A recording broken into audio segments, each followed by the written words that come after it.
Hi, everybody. Welcome to the QB School. I am JT O'Sullivan. Today, Stetson Bennett, Week 1, preseason 2024. Rough statistical day. 4 interceptions. Probably could have been more. Could have been a few more. But we hang with it. Battle back. Resilient. Walk-off. Touchdown at the end. Locked in. Fired up. Let's get it going. Welcome to the QB School.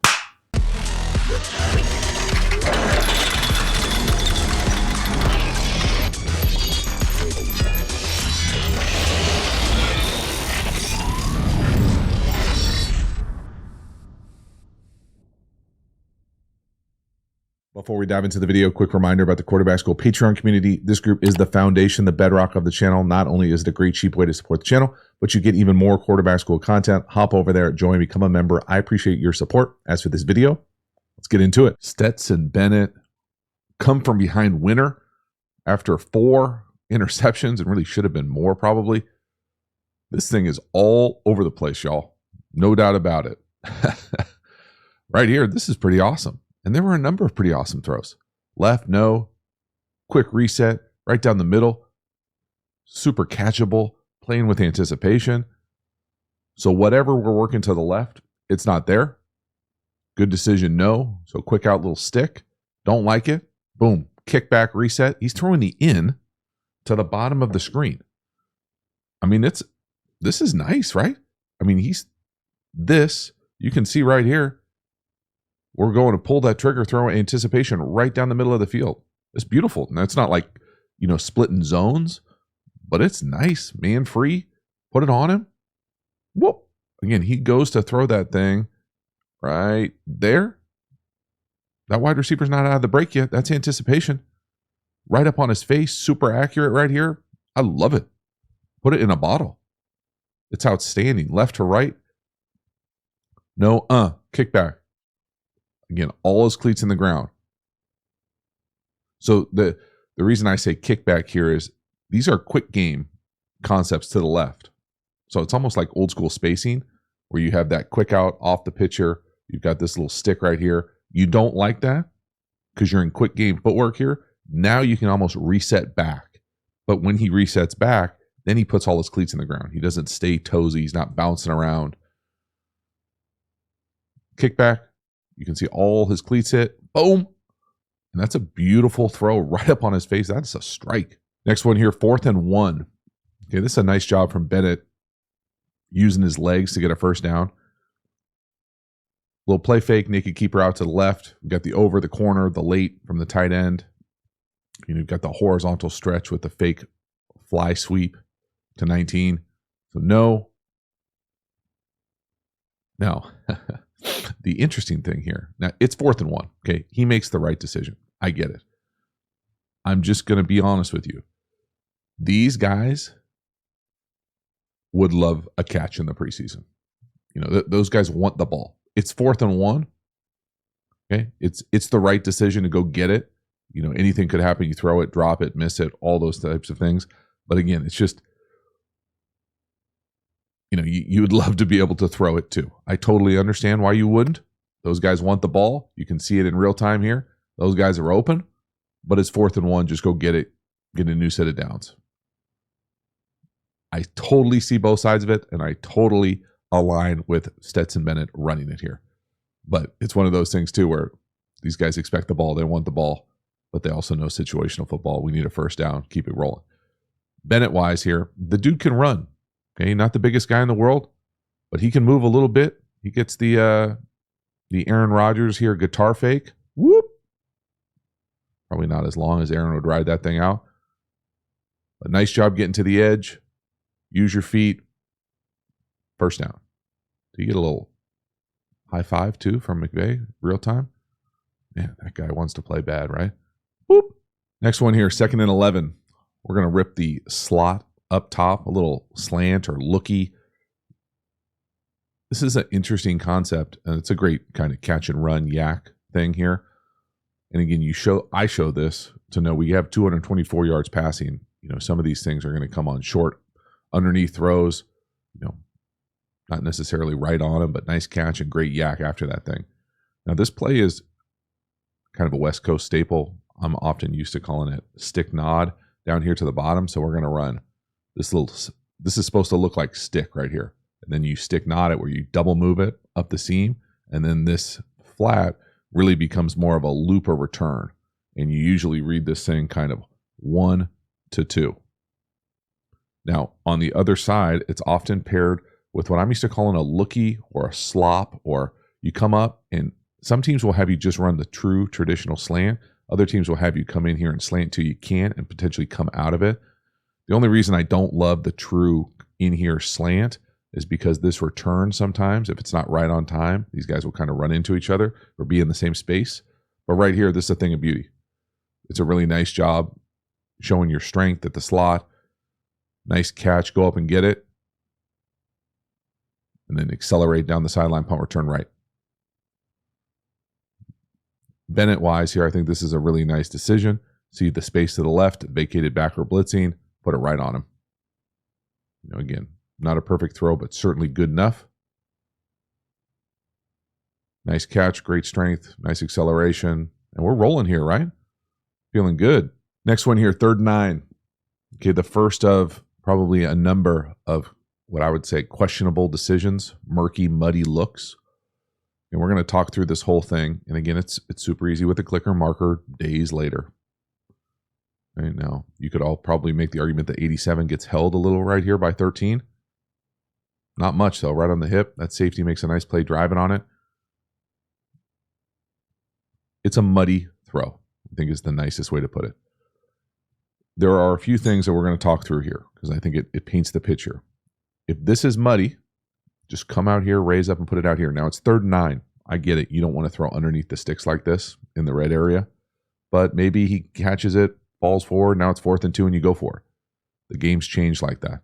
The other part about this, just this route, okay? Now, this is not tight end school, but it's all connected to the quarterback performance. I prefer to think that when you're going to run this type of route, like seam, quick post, whatever this is, you're really not running it against the linebacker type. So you're not running it against the second level of the defense. You're running it against the safety. That's the guy we got to beat.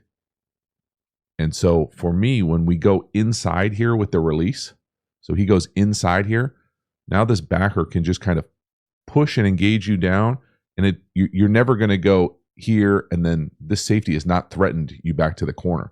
So they can just kind of like lean on you, and you end up getting this like 2-on-1. So what I would much rather prefer stem-wise here is to go outside the backer if you can, and then get up and threaten, get onto this guy's toes like you're going to run a corner, and then cross his face. Not only when you do that, you also open the window, right? So you can see the window here. This is a small window. This is a much bigger window for us to be able to put this thing on. So again, just that release part of it. But that doesn't take anything, that doesn't make the decision better. Okay, that just means it's not my favorite route. So see how he just kind of lets that linebacker dictate him going inside and how quickly he looks. Now maybe, if it's supposed to be a slant, I can't imagine it is supposed to be a slant, but let's pretend it is supposed to be a slant. If it's supposed to be a slant, well, then the ball needs to get on him super quick. I don't think it is. If anything, it's supposed to be something like this. And it's just, I don't love the stem. But you can see down here to the bottom, the number 1 is open. That's where the ball should go. And again, easy for me to say with a clicker and a marker. Now he plays it on time. And again, if the guy could catch, he'd be playing wide receiver, right? But still, this is muddy. This is muddy. And to be honest, probably could be an interception. Turnover worthy type play. Interceptable for my peeps. Next one here, 3rd and 6, the first of 4 interceptions. We're going to work the in up top, or the basic, the wrap in. For me here, this is late and obviously high. Also looks like it could be a penalty on 84. But we skymail this thing. It's a bummer. I think it's there, which adds to the frustration. And that thing's not even close, right? 88 doesn't even put his hands up. So, it's hard to sit here and say, what would you do? Should you do better? You should throw it on time. So right out the break right here. And obviously you got to put it on his face. You can't be late and high over the middle. Bad things happen. That's just, thank you, Captain. And there's not a whole lot of smart takes that you can go through here and say how we're going to fix this. You got to throw it where you want on time. So my thing about it is on time, it's right there. It's late. As soon as that second level defender, so as soon as this guy starts to move or feel like you're moving this way, I'm used to calling it a wrap in. You almost wrap that thing in as opposed to like a traditional basic, which is a little bit more kind of square in.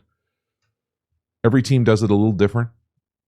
Right here, I just think it's a tick late. So throw it now. Just like that little extra up and down, like, and that's enough, especially when you go high. Even if it was on point, though, it'd still be a big collision.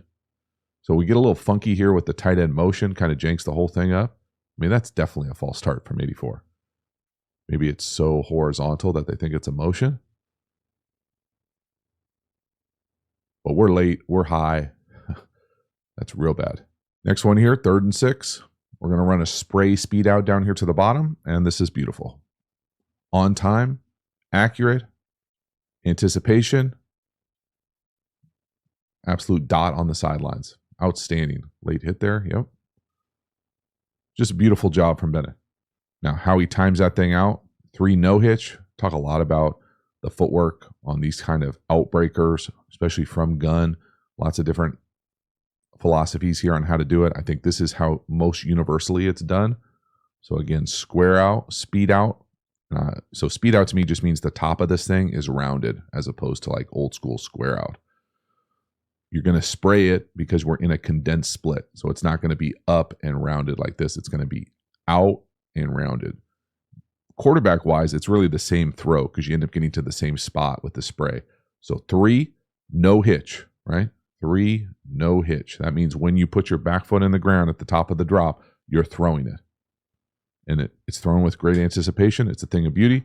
Really well done here. 3rd down execution.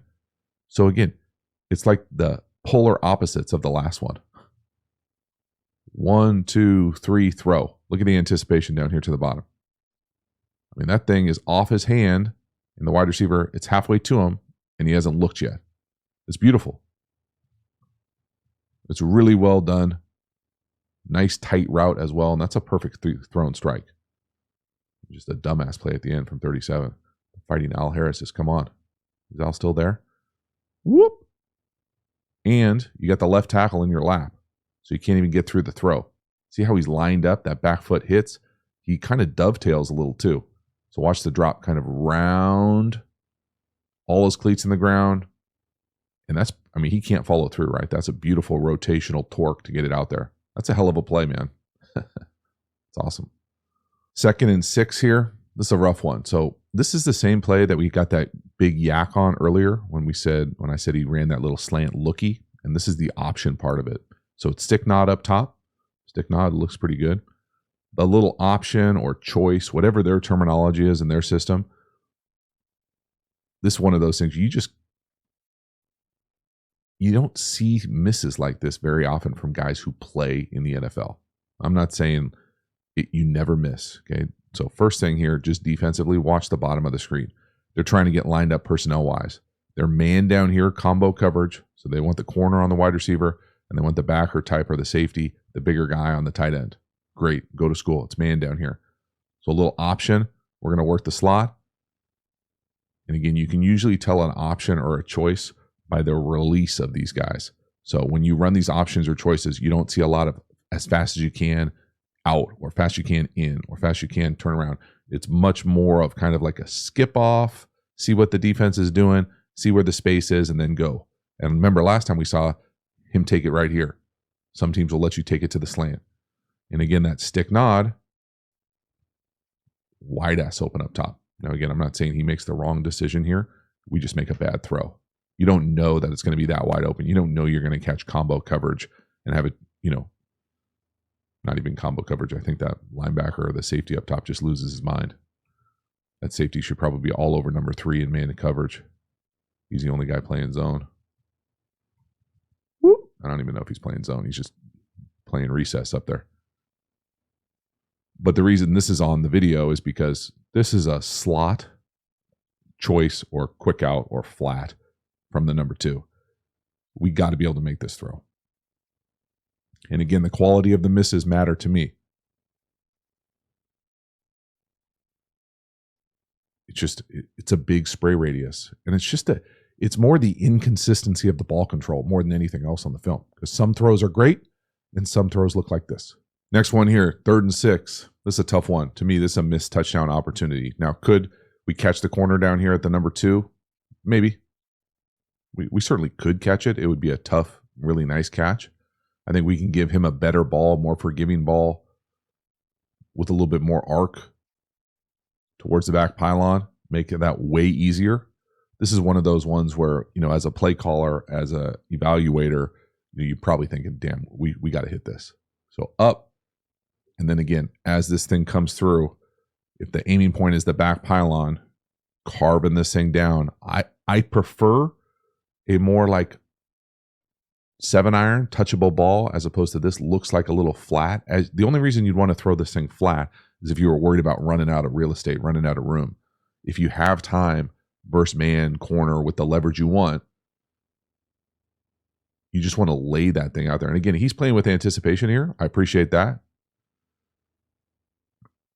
But this isn't, here's the thing. I love anticipation probably as much as anybody that you know and or watch a lot of their videos. This is not like an anticipation throw. You don't need to anticipate this throw, right? It's man to man. There's no safety over the top. You've got the leverage that you want.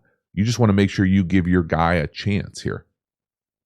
And so we're throwing this early. It almost looks like he's a little uncomfortable with this, where this throw almost turns into like what I'm used to calling a chuck and duck, where you're like, I think I'm going to get hit, so I throw it and kind of brace myself, as opposed to hanging in there, throwing it. You can see him throw it and kind of chuck and duck. Whoop. Like, bro, you got to just take that. It's not going to be fun. You would love your running back to take the hit off you here. Yeah. It's not a terrible throw. It's not.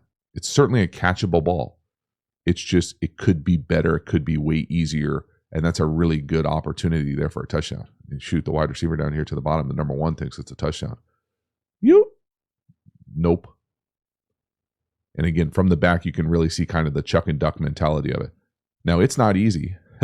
I can tell you, as you take this drop and think, oh, I'm going to throw a touchdown right here, and you've got this corner coming out down here, and your eyes are this way, for you to see this color, blue, running towards you without a blocker, it takes courage. You have to know where the line's going. Does the back have him? Do these 3 have these 3? Well, who's who in the zoo as far as what's going on up front, but you got to trust it. If you're not hot, you hang in there, throw it. Instead of chuck, duck, I'm like chucking, like throw and skip away. Damn. Next one here, 2nd and 8, little naked keeper to the right. We're going to be working the over. Starts at the bottom. The safety down here is going to cut the over. It's just a dangerous ass throw. I'm going to say that he probably never sees the safety on the backside. Play fake, ball handling. Again, he's throwing that like that. Safety's not going to take it. I'm going to bet a lot of money he just never sees the safety here. And that is fortunate. I mean, that could get picked by a few different people. Whew. So, I mean, you look at a 4 interception day and you say, holy shit. And then you look at the film and you're like, oh my God, it could have been 6 or 7. And, hard to say here. I don't know what I would say other than the fact that you got to try to see the whole field. There's no easy way to say, hey, we're going to run it over here. And unless this guy is Ed Reed, I don't think he should be able to cut the over. That doesn't make sense to me. If that's the case, we got to come back out here and do like that crazy throwback shit. This is, you can't have guys coming out of the roof cutting these kind of overs on the other side. And I don't know how you would even see it. There's nothing about this play says that this guy should make a play on this. Split field coverage. You just gotta, I guess you just gotta have the capacity to know that. You see the play a lot actually nowadays where they'll come on the front side and have that kind of like corner post, big play back the other way. If the tight end did that right here, you could punt it to them.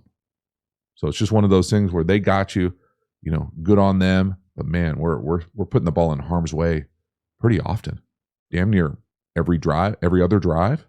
It's pretty wild. So a little fortunate right here that the ball's not intercepted, flat, over, throw it. Oh, goodness. Whew. Close one. Next one here, 3rd and 8. This is a nice completion up top. I would say this throw is a little muddy. Not exactly where he wants. This is old school shallow cross with what I'm going to call a clear and a corner. It might be a clear and an out. It's a gunslinger vibe right here. It ends up being a nice completion, no doubt about it. I think if he had to do it over again, he would just play out the old school shallow cross. So to me here, shallow cross is deep hook over the ball, and here's that shallow. That's old school shallow cross. Right here, they're going out of a 3x1. They're going a clear, must outside release, go. And I'm going to call this a corner. This might be a deep out, whatever that banana out is. The reason I think it's a muddy throw here is because this flat defender, he does a lot to take this thing away. And the ball is not what I would say thrown well. It's almost like behind him. So we get a little fortunate right here. I think if you had to do this thing over again, you just play the shallow cross, the ball probably ends up going right here. Now it's 3rd and 8. I understand why you want to potentially push it past the sticks, but this is close to muddy. So watching that slot up top, I mean, that flat defender, you'd love that flat defender if you're a defensive coach to get more of a reroute there, but he's getting pretty good depth falling under that thing. And again, the ball's almost behind him. We throw that thing with anticipation. The dude plays with anticipation. You can't say he doesn't do that. I mean, this is now what? 3rd or 4th throw we've seen in the first half where he's playing with anticipation. We haven't come out of this thing. Again, this is pretty good coverage. It's pretty tight. If anything, they probably also wish that they had like a quarters beater on right here. So take the post off versus the must outside release, go. But again, you put a better ball here, and this play probably looks a little bit better aesthetically. The ball location just probably not what you want, and you get a little fortunate, and good things happen when you play on time with anticipation. Try to tell you guys, you don't listen. Nobody listens to Turtle. 1, 2, 3, boom, hitch, out. Again, someone right at your feet. That probably doesn't help the accuracy either. If it wasn't there, you can see the deep hook from 87 and the shallow. So you're probably going to throw it to the shallow right there. Now, who knows if he gets a first down on 3rd and 8 on a shallow that settles up in zone. Regardless, completion, first down, let's go. Next one here, nice one, 4th and 3. We're going to hit a hitch down here to the bottom. 1, 2, ball out, right up on his face, outstanding first down. Love it. Love the aggressiveness, going for it, preseason for sure. Nice execution, get a double mug. Mike Zimmer special, nice job by the back. Right up on his face, again, decisive, accurate. Just want to see more consistent. Right? I mean, it's nice. They obviously teach 1, 2 footwork. So 1, 2. I don't know. To be honest with you, I don't know. If you're going to go stagger here, this might just be his normal false step, 1-step footwork. Again, all these teams will have specific ways they want these balls thrown with the footwork, but this works, right? Just because I prefer 1-step. Timing of it here, that's not my favorite hitch route in the world. See him turn early right there with his head before he hits his back foot. I would want him to turn his head there with that left foot in the ground to make it look like a vertical. Don't cheat the route. You turn the turn signal on there. Now the corner can drive it. Regardless, nice job catching it, hooking it up, getting a first down. So nice execution here. This is what you have to do as a backup. Be able to come in there, put it on him, convert these big down and distances. Let's go. Next one here, right before half, another interception. This is brutal. This is a shallow cross. Now, this is a funky look. Okay, and at some point, if you play quarterback long enough, things like this will happen. And you just got to put it in the bank and remember this look. Because this is a little bit unfortunate because this is man coverage. And that is the corner, the guy who's covering the shallow, picking off the deep hook. And let me say that again. Man coverage, the guy covering the shallow. So here's the shallow. Here's the deep hook. This is old school shallow cross. Now this not, obviously, I don't like this play. Dinosaur play. There's so many better ways to do this nowadays, but whatever. And the better way is mesh, if you're wondering. But the guy who picks it off is covering the shallow in man coverage. So he's running to cover the shallow. Now, the reason he's able to stop his feet and pick this thing off is because the iteration of man coverage that they're playing. So they're playing what I'm used to calling 11 rat or thief, and it really doesn't matter what the hell you call it.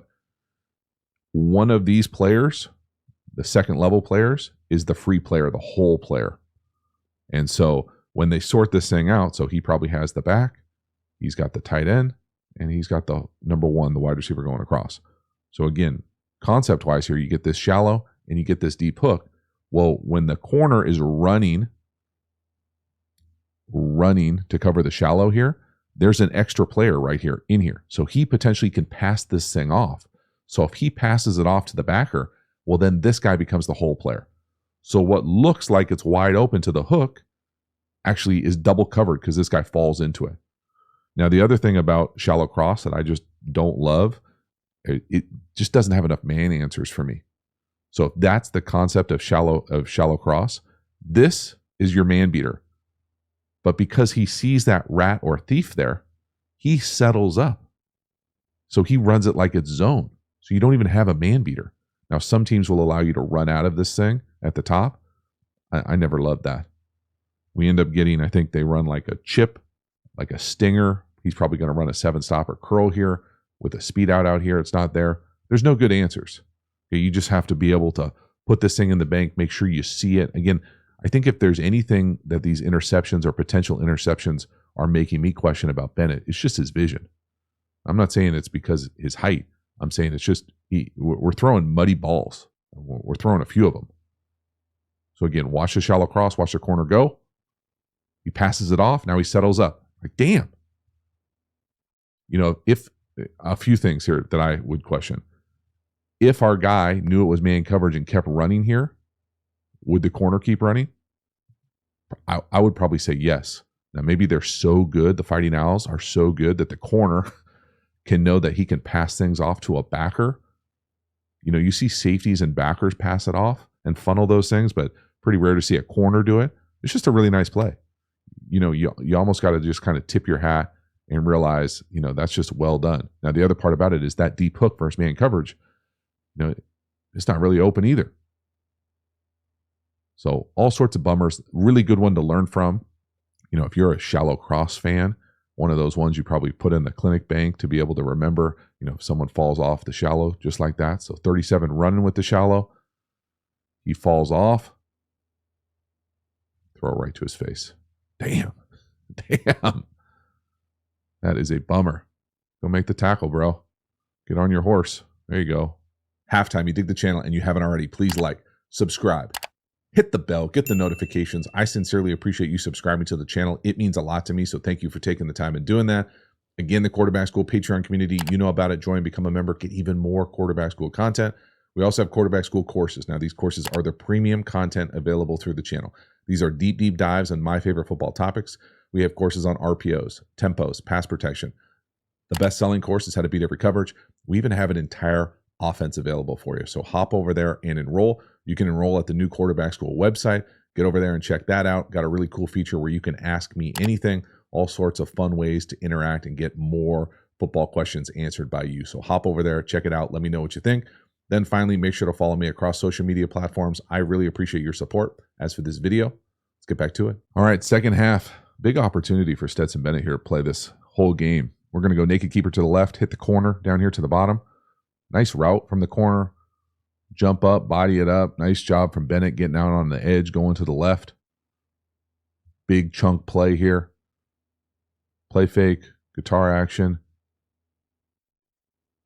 I mean, it's not a perfect throw. It's a damn good throw. Good enough.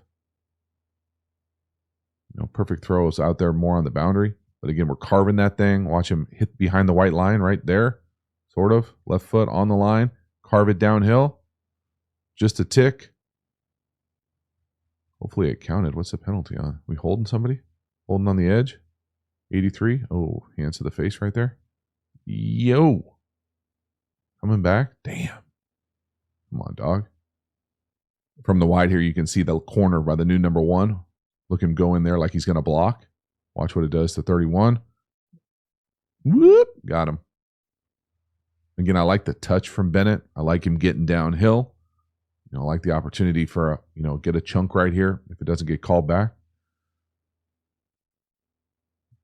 Just nice athleticism, touch on the ball, good enough throw. Let's go. Next one here, 2nd and 18. I put this one on here for the pocket movement. They're going to work a condensed hook up top. And it's a really nice job of him climbing in the pocket, staying on time, on rhythm, throwing a strike down the field. So no up, reset. He's not taking off and running. He's not throwing off platform when he doesn't have to. He's staying within the pocket.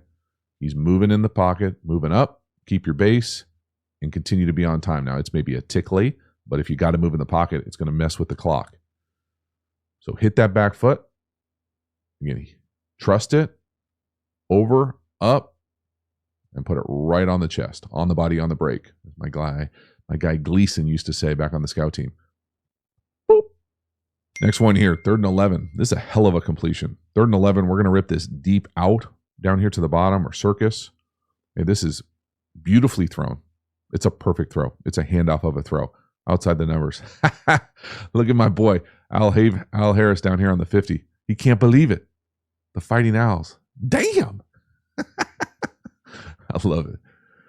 This is a really nice job from Bennett. Great anticipation. It's a beautiful throw, driving it deep down the field outside the numbers. Now, my favorite thing about this, besides for the quarterback play, we'll pause it at the top here so you can see the anticipation. He's tapping the ball right there. Look at the wide receiver at the bottom, not out of the break yet. Deep out, outside the numbers to the field. Now, watch the stem on this. I don't know who the hell number 3 is, but this is a world-class stem. Oh, my God. So let's see what he does. He goes outside, right there, inside, right there, back inside. Let me see if I can even draw that. So he makes this thing look like a go. So up and out. Then he goes inside, goes back, then he goes inside again, and then he comes out. This is a legitimate world-class, this is art right here as far as a stem. Out, in, out, in. Oh, my God. Oh, my God. He does that corner dirty. Got the corner going the other way. I can't believe it. Cannot believe it. 3rd and 11. We're giving out to the stick. Al would never. Yo, that's beautiful. Next one here. Another rough interception. So this is on the over up top to the number 2. My guy number 3. For doing such a great stem on the last one. This is not for me, Bob. Not great. Now, it's as bad of a route as it is. I think it's a worse throw decision. You just can't make this throw. It's never there. It's late down the middle. Hits the safety in the face. It's brutal. Now, it's not, the worst part is the decision. No doubt about it. The next part, this thing is never, it never has a chance. So we're out here. We get sniped. Okay, turf monster. We're down. Let's draw what this is probably supposed to look like. Post, over, in. Okay, everybody runs this play. Everybody. Okay, so first thing here is we fall right here. So that sucks. The next part here that sucks is this decision to go outside this player. Most offenses will teach you to go under, over on these kind of cross or overs. You don't want to go, the reason you don't want to go over here is because now you're too close to the end. The separation is never there. So you really have to take this thing under, over the mic, and then get to your area. And so just that decision to go outside that flat defender up top by number 3, the number 2 receiver, right there, that's a wrap, dog. The play sucks. So he goes around him. We're on the ground down here to the bottom. Okay, this is a disaster of a play. Okay, now the one thing that he could control, and he just didn't do a good job of it in this game, is you can't make a bad play. Okay, this is a bad play. On the ground, wrong release. This is a bad play. You cannot make a bad play a disaster. And that's exactly what he does. And there are just simply too many disaster plays to feel good about this thing. Even though you come from behind, have a winner at the end, that's great. These are bad reps and really bad decisions. There's no need to throw that thing. It's muddy. It falls apart. Eat it. scramble, check it down. There's lots of different things you could do here. You can't go late down the middle versus the wrong route versus a bad route and think good things are going to happen. Next one here, 2nd and 20. This is a tough one on a few different levels. We're going to throw it down here to the bottom to the number 1 receiver, my guy 3. He puts it on the ground, drop. Okay, that's a bummer. I would also say that the ball probably should go to the tight end. Most teams would read whatever this play is to the right inside out, just timing wise. You can see the tight end there. And the reason I'm, comfortable saying that is just the timing of these things. Whether this is supposed to be double slant or kind of the same play we saw at the early in the end zone where they forced it to the tight end, and this guy came out like this, more cherry. So whether it's this, all these plays are read inside out. So to me, I'm saying the ball goes here. Now, again, he might be making a pre-snap determination, like, hey, by this look, I feel like I should have this, and I don't disagree, but that's why you got to play the play out. You can't skip reads. So when we get pressure up the middle, it creates this huge void, and because we've predetermined we're not going to throw it here, this guy's wide ass open for an easy completion. Instead, we throw one out here. It's a little contested. It's a drop. It should still be a completion, but the better play is on time within the play to the tight end. So boom, right there. And you can see the timing of it, right? The tight end comes open now, and the number 1 comes open now. So the timing of it is 1 to 2. So put it on the tight end. He predetermines where it goes. It's still a good enough throw, and you got to catch it. My guy might be the stem master and not the catch master, because this is, I'm falling in love with his deep circus stem. And then he comes out and has 2 rough reps the rest of the video. Next one here, nice job. Pocket movement again. We end up doing a little play action, trying to get the sail up top or Seattle. It's not there. Up, up, up, check it down. The check down probably flashes right in his face, and it turns into a nice punt return right. Just really well done here, timing-wise, understanding the play. It's not going to happen to the left. Up in the pocket, and he just sees that thing flash. So up, nice little side flick, put it right on him. Super catchable for the back, and it turns into a big, big chunk. So we get the horizontal stretch here. We're going to get the sail up top to the tight end. It's not there. It's kind of a quarters beater. They end up catching closed. So the quarters beater part of it is usually the post. Here's where the ball's probably trying to go. He gets collisioned here as he's trying to get to the Seattle or sail. It's almost universally paired with a deep in. Okay, so we're going to fake it to the back. Then he's just going to leak out on the check down, and it's wide open. As Bennett kind of hitches up here, it's not going to be there regardless. So he just sees this thing and puts it right on him. It's just a nice football play. It's the way things happen when you play tackle football sometimes. It's not how you draw it up necessarily timing-wise, but it pops. He's able to take advantage of it, not force it down the field. Really nice, well done, kind of veteran savvy quarterback play. Play fake.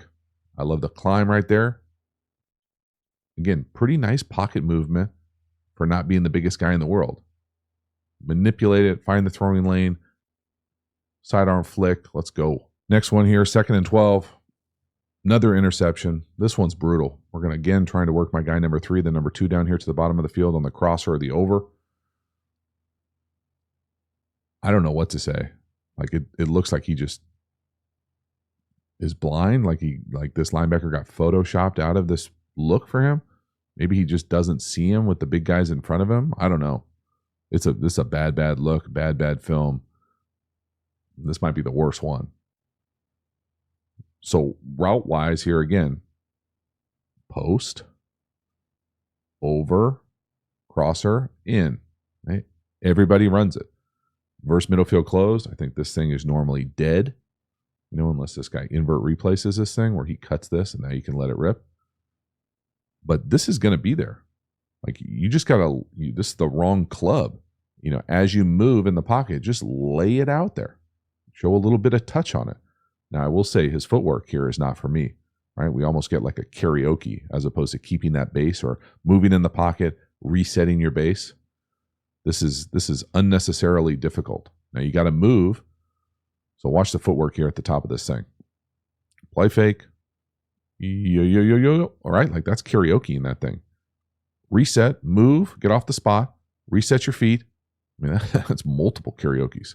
That's rough. Now watch my guy number 2, the number 2 receiver down here, number 3. This time he goes under, right there. Nice. Don't get collisioned. Under the first one, over the second.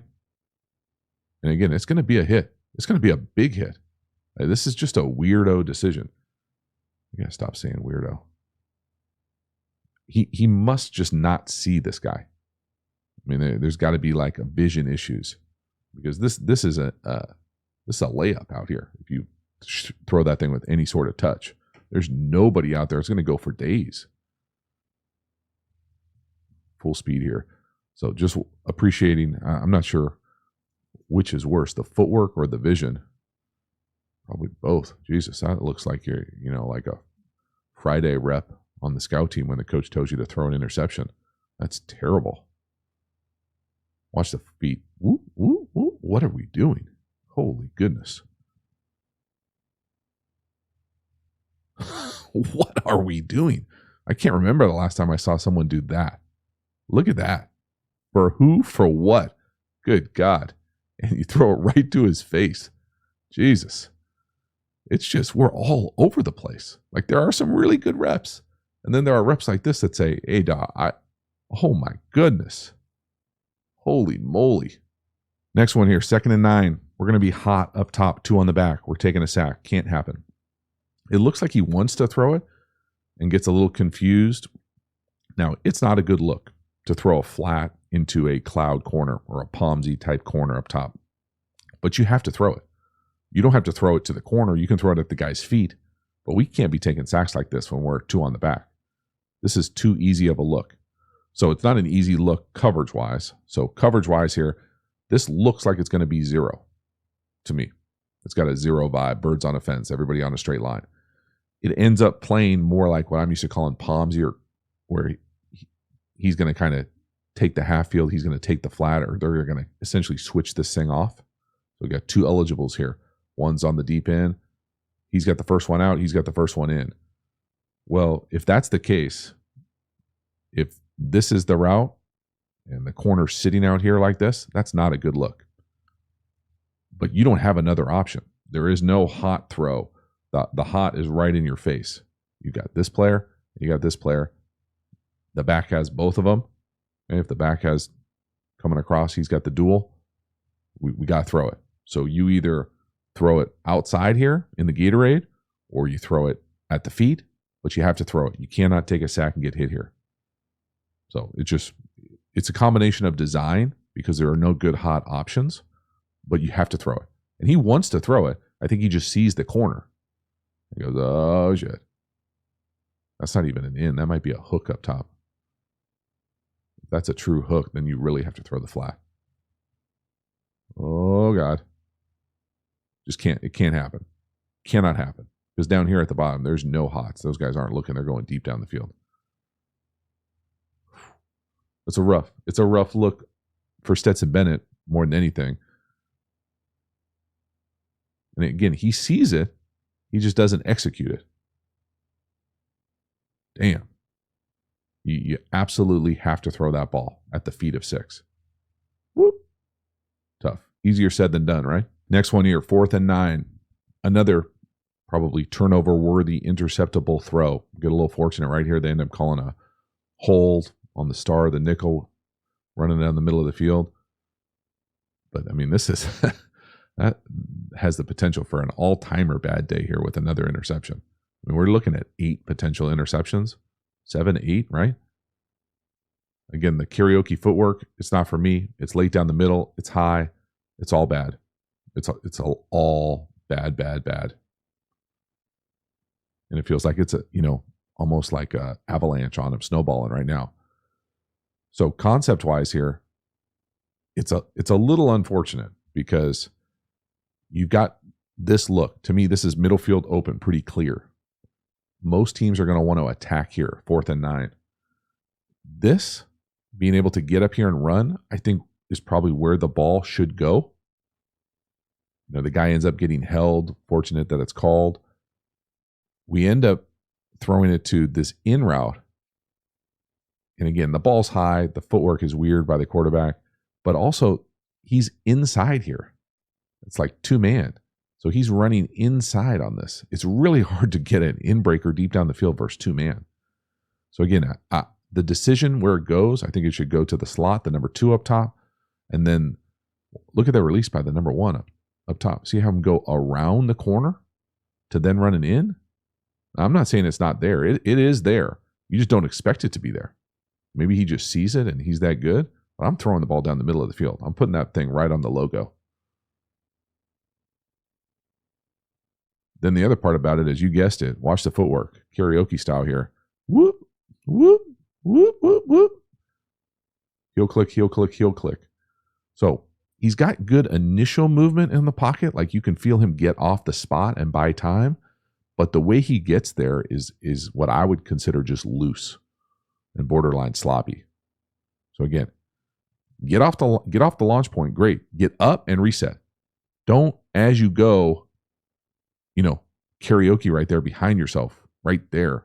And again, heel click, heel click, heel click, as opposed to keeping your base, and allowing yourself to throw that thing down the middle of the field.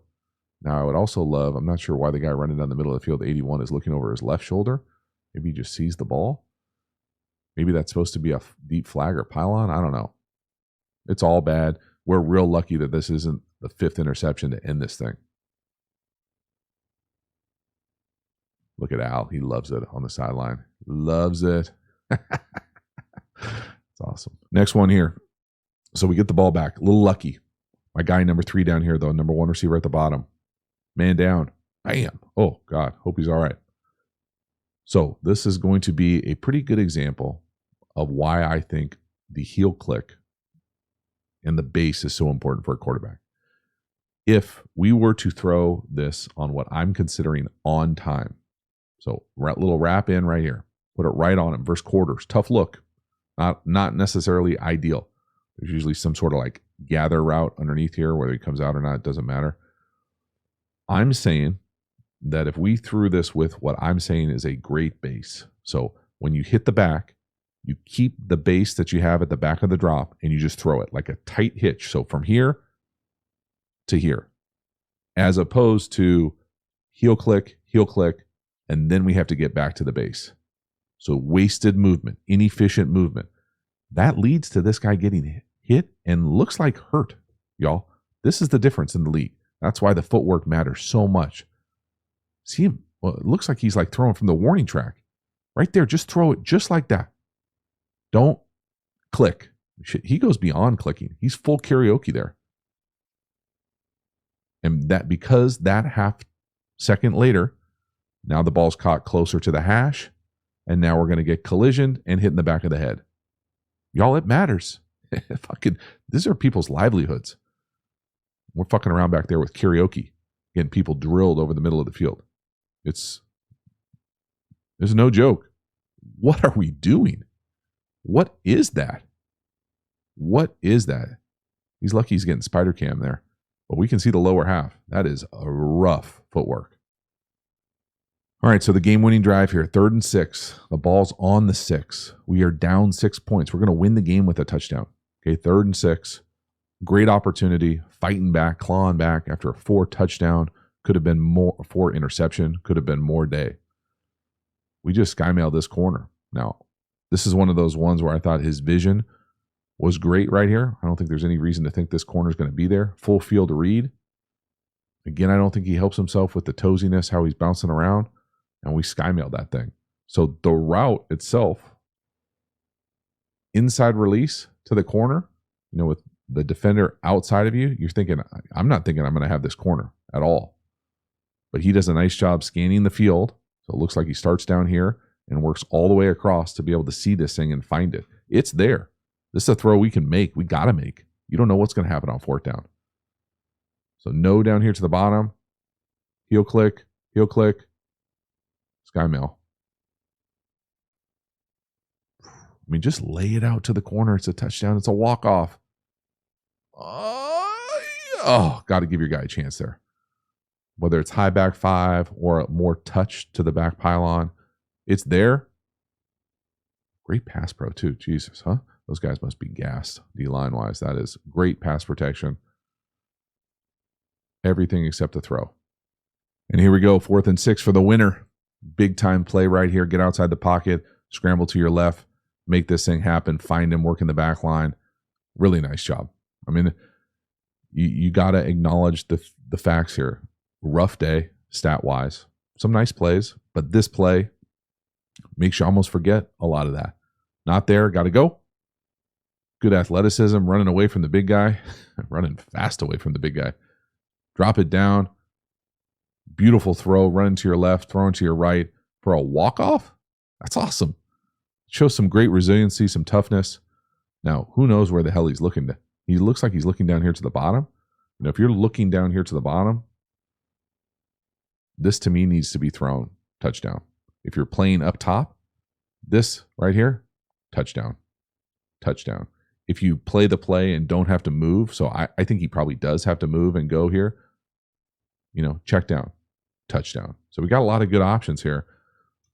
At the end of the day, he does a great job extending this thing. He doesn't like it. It's muddy for whatever reason. Extend, drop it down. It's a hell of a throw going to your left. It's a big time throw to win it. Now, the only thing that gave you a chance was, you know, the other side not being great on offense either. But this is a beautiful job right here. I mean, that is beautiful. That is art. Going to your left, drop your spine down, drop the arm angle down, and throw a strike right on the logo. Let's go. Walk it off. So that is a wrap. Stetson Bennett, preseason week 1, 2024. Rough statistical day, but we battled back. We got the win. Now, it's helpful when the other side of the ball is not great on offense. But regardless, I thought, you know, there were some really nice moments for Stetson Bennett. Obviously, the interceptions, and probably should have been more interceptions, not great. You got to learn from them. You got to learn really quickly to not make a bad play a disaster. And there were a few disasters in there. There was also some bad luck in there as well. But there was still a lot to like. I really loved the anticipation. I thought he threw the ball pretty well down the field outside the numbers. You know, I think the footwork got a little loose and sloppy as the game went on, but he battled back. He found a way to win. You know, that's something for sure. Now, is it enough? We'll all find out together. Regardless, thank you so much for hanging to the end. I'll see you next time. Have a good one.